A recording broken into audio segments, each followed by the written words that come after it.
चलिए प्यारे बच्चों, कैसे हो?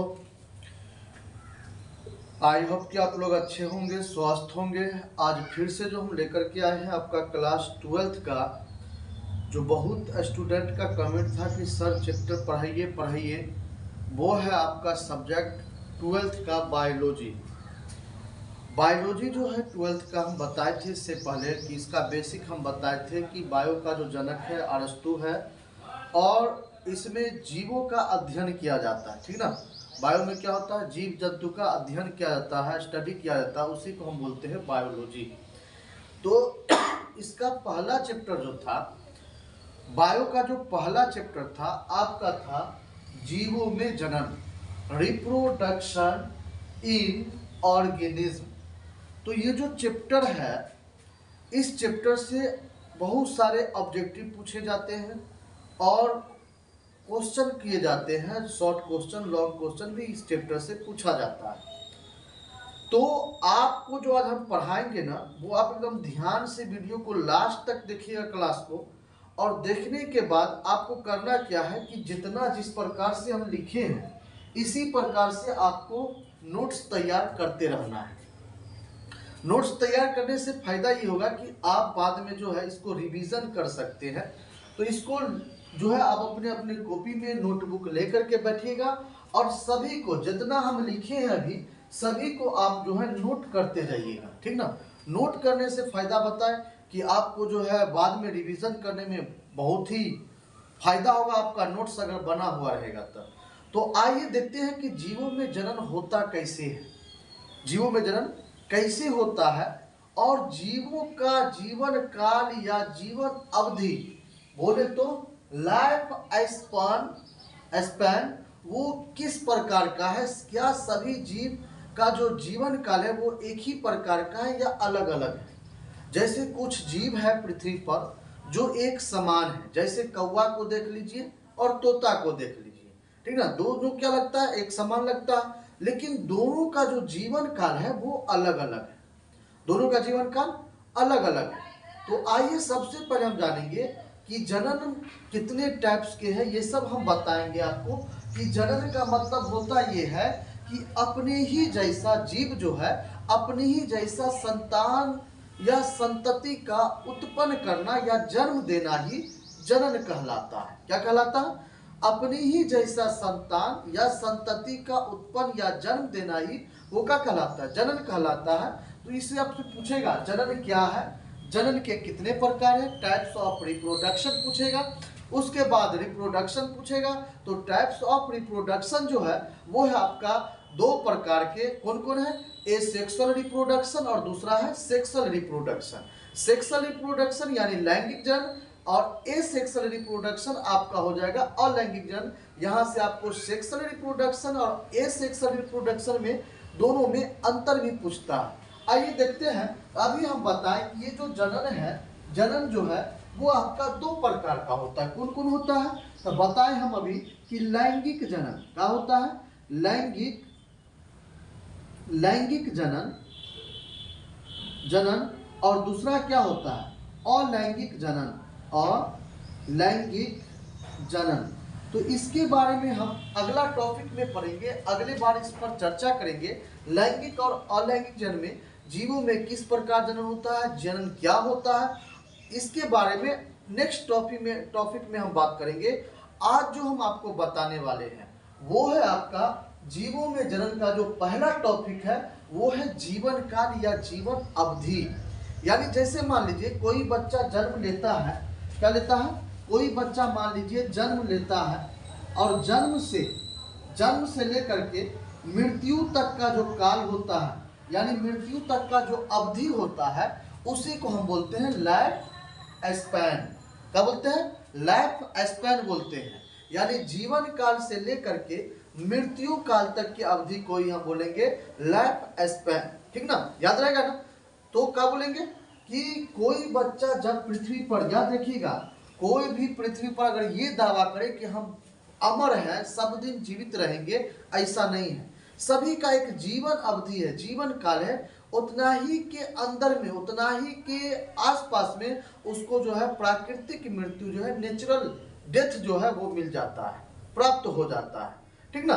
तो आइए देखते हैं। तो हम बताएं कि कोई बच्चा अगर जन्म लेता है, जन्म लेने के बाद मान लीजिए कि 60 से 70 साल जाते जाते वो बूढ़ा हो जाता है।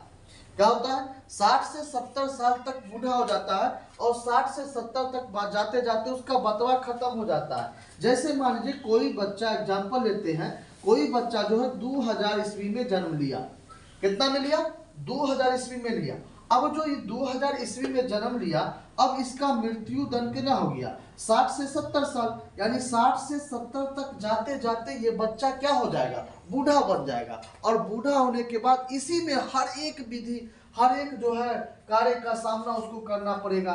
क्या क्या चीज का करना पड़ेगा, जन्म से वृद्धि होगा, किशोर अवस्था में जाएगा, जनन करेगा और उसके बाद अंत में जो है मृत्यु प्राप्त हो जाएगा, उसको अंत में मृत्यु प्राप्त होगा। यानी 60 से 70 वर्ष तक का ही अभी के दौर में अगर देखा जाए, ठीक ना, अभी के दौर में देखा जाए तो मनुष्य का जो जीवन काल है वो है 60 से 70 वर्ष, इसी के बीच में है। इससे ज़्यादा अभी कोई भी व्यक्ति हमको नहीं लग रहा है कि, क्योंकि इसके खान पान पर भी आधारित करता है, जैसा खान पान करेगा उस प्रकार से जो उसका जीवन अवधि हो सकता है। आइए देखते हैं। तो जीवन अवधि कहेंगे किसको, तो अभी हम बताएं कि 2 वर्ष 2000 में कोई बच्चा का जन्म होता है और 60 से 70 तक जाते जाते अगर उसको मृत्यु प्राप्त होता है, यानी जीव जन्म से लेकर के मृत्यु काल तक का जो बीच का जो ये काल है उसी को हम बोलते हैं जीवन अवधि। आइए देखते हैं। हम बताएं कि आप जो है एक एक पॉइंट को नोट करते जाइएगा ताकि आपको बहुत बहुत ही फायदा करेगा, आप बाद में इसका रिवीजन भी कर सकते हैं। आइए बोल रहा है कि जीवन अवधि, तो जीवन अवधि या जीवन काल यानी लाइफ स्पैन जीवों के जनन से लेकर, याद रखिएगा, जीवों के जनन से लेकर प्राकृतिक यानी मृत्यु, प्राकृतिक मृत्यु तक के समय अवधि या काल को जीवन अवधि कहते हैं। याद रखिएगा, बहुत सारे लोग जो है इसी जो जीवों के जन्म से लेकर के प्राकृतिक मृत्यु काल तक न पहुंचता है, खुदकुशी हो गया, पॉइजन पी लिया, या वो क्या करता है किसी हादसे का जो है शिकार बन गया, उसको हम नहीं बोलेंगे, उसको नहीं बोल सकते हैं जीवों के जन्म से मृत्यु तक का। नहीं, बोल रहा है कि जीवों के जनन से लेकर के प्राकृतिक मृत्यु, यानी जो प्राकृतिक गॉड की तरफ से जो मृत्यु आता है, डेथ होता है, उसके बारे में बता रहा है कि जीवों के जनन से लेकर प्राकृतिक मृत्यु तक के अवधि या के समय अवधि या काल को जीवन अवधि या जीवन काल कहते हैं। क्या कहेंगे, नोट करते जाइएगा एकदम। बोल रहा है कि जीवों के जन्म से लेकर प्राकृतिक मृत्यु तक के समय अवधि या काल को जीवन अवधि यानी लाइफ स्पैन कहते हैं। आगे है जीवों का जन्म जो होता है उसमें वृद्धि होती है, किशोर अवस्था होता है, जनन करने की क्षमता रहती है, और उसके बाद लास्ट में उसको क्या प्राप्त होती है, मृत्यु प्राप्त होती है। अंत में क्या प्राप्त होती है, मृत्यु अंत में प्राप्त, यानी जीवों का जन्म से वृद्धि, जन्म लिया बच्चा वृद्धि करेगा, ग्रोथ करेगा, विकास करेगा, उसके बाद किशोर अवस्था में जाएगा, किशोर अवस्था के बाद जनन करेगा, जनन के बाद अंत में क्या हो जाएगा, मृत्यु के काल में चला जाएगा, मृत्यु हो जाएगा। अब इसका नोट देखेंगे तो बोल रहा है क्या सभी जितना भी जीव है पृथ्वी पर, जितना भी जीव है, क्या सभी का जीवन काल समान है? बिल्कुल नहीं। जितना भी जीव है पृथ्वी पर, जो सांस लेता है पृथ्वी पर, उसको एक दिन मरना है, और सभी का जीवन काल अलग अलग है, सभी का जीवन काल अलग अलग है।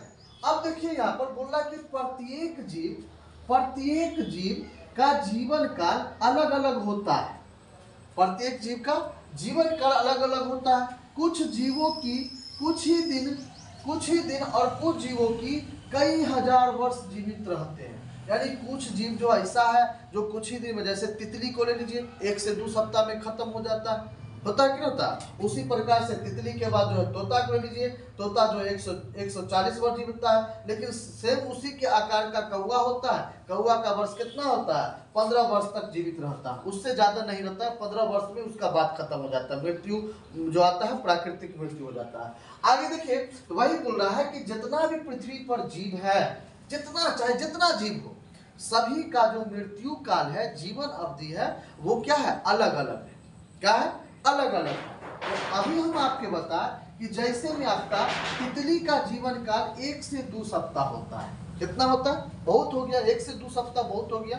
तो जीवन काल जो होता है तितली का, ये पूछेगा, याद रखिएगा आपको यहाँ से 12th में क्वेश्चन बनता है, ऑब्जेक्टिव और सब्जेक्टिव दोनों बनेगा। बोलेगा जीवन अवधि क्या है या जीवन काल क्या है, ठीक ना। इसमें जो ऑब्जेक्टिव में सबका आयु भी पूछता है, तो याद रखिएगा। तो जीवन काल में 1 से 2 सप्ताह, जबकि सिकोया वृक्ष एक पौधा है, वृक्ष है, जिसका जो जीवन काल है 300 से 400 वर्ष तक होता है। 300 से 400 वर्ष तक का होता है। कौन सा जीव में, कौन सा वृक्ष है? सिकोया वृक्ष है। जबकि तितली का 1 से 2 सप्ताह रहता है आयु, इससे ज्यादा नहीं रहता जीवन काल। और उसी प्रकार से अगर देख ले सिकोया वृक्ष का, तो वो 3000 से 4000 वर्ष तक जीवित रहता है, यानी रहता है वो, ठीक ना। तो दोनों का अलग अलग जीवन अवधि हो गया।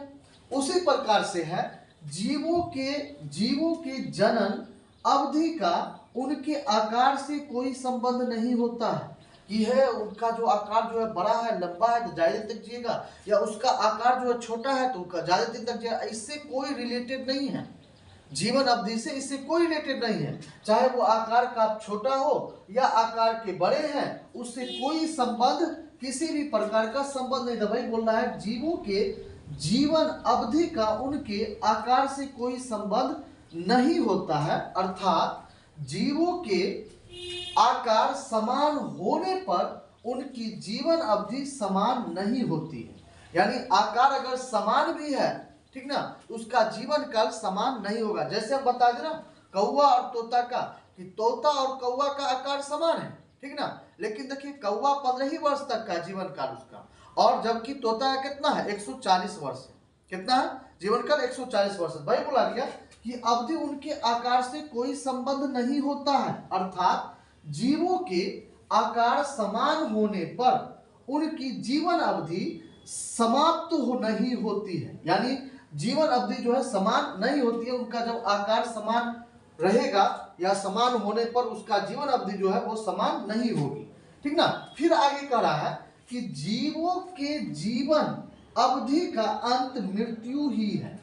जितना भी पृथ्वी पर जीव है उसका जो अंत है वो मृत्यु है, याद रखिएगा। पृथ्वी पर जितना भी जीव है सभी का जो मृत्यु दर, सभी का जो जीवन का अंत है वो है आपका मृत्यु। क्या है? मृत्यु है। प्रत्येक जीव जब अपनी जीवन अवधि पूर्ण कर लेता है, जितना भी जीव है पृथ्वी पर, जो जीव, प्रत्येक जीव अगर अपने जीवन को क्या करता है, अपने जीवन की पूर्ण कर लेता है, यानी पूर्ण कर लेता है अपने जीवन अवधि को, तब वह प्राकृतिक मृत्यु को प्राप्त होता है, हो जाता है। यानी जब जीव जो है अपने पूरे जीवन अवधि को प्राप्त कर लेता है, पूर्ण कर लेता है, तो वो प्राकृतिक मृत्यु प्राप्त हो जाता है, यानी उसके प्राकृतिक मृत्यु जो है प्राप्त हो जाता है। कोई जीव अमर नहीं है दुनिया में। अगर कोई बोल दे कि हम अमर है, हम नहीं मानेंगे, आप भी नहीं मानिएगा कि पृथ्वी पर जितना भी जीव है कोई अमर नहीं है, ठीक ना। सबको एक न एक दिन मरना है। उसका अवधि जो बना है, जीवन काल जो बना है, उसी के हिसाब से प्राकृतिक मृत्यु प्राप्त होगी। आगे आपका कि कोई जीव अमर नहीं है सिवाय एक कोशिकीय जीव के। किसके? सिवाय एक कोशिकीय जीव के। आइए अब यहाँ से आपका जो ऑब्जेक्टिव पूछा जाएगा, आपसे पूछा जाएगा कि तितली का जीवन काल कितना होता है? 1 से 2 सप्ताह होता है। कितना होता है? 1 से 2 सप्ताह होता है। उसके बाद अगर पूछा जाएगा कि तोता का कितना होता है, तो 140 वर्ष होता है। कौवा का 15 वर्ष होता है। कुत्ता का 20 से 30 वर्ष होता है। उसी प्रकार से घोड़ा का देखेंगे तो 60 वर्ष होता है। बंदर का देखेंगे 26 वर्ष होता है। मगरमच्छ का 60 वर्ष। कछुआ का 100 से 150 वर्ष तक ये जीवित रहते हैं। बिल्ली का देखेंगे इसका 35 से 40 वर्ष होता है। तो आप अगर ये समझ गए हैं पूर्ण रूप से, अगर ये जीवन अवधि को समझ गए हैं, तो इसको आप जो है इसका नोट्स बना सकते हैं। साइड हो गए हैं, इसका नोट्स आप आसानी से बना करके तैयार करके रख लीजिए, ताकि आपको रिवीजन करने में अच्छा रहेगा। अगर पहली बार वीडियो को देख रहे हैं तब वीडियो को लाइक, सब्सक्राइब, फॉलो जरूर करें, और फेसबुक पर देख रहे थे फॉलो कर लीजिए, और यूट्यूब पर देख रहे थे यूट्यूब चैनल को सब्सक्राइब कर लीजिए। तो इसका नोट्स आप जो है अच्छी प्रकार से बना लीजिए, पूरा एकदम पूर्ण रूप से लिख दिए हैं। अगला टॉपिक आपका चलेगा जनन जीवों में किस प्रकार से जनन होता है उसके बारे में बताएंगे, जनन के कितने प्रकार होते हैं उसके बारे में बताएंगे। आज के लिए बस इतना ही। इस सभी को आप जो है कॉपी में नोट कर लीजिए अगर क्लास 12th में पढ़ते हैं तो। बस, धन्यवाद।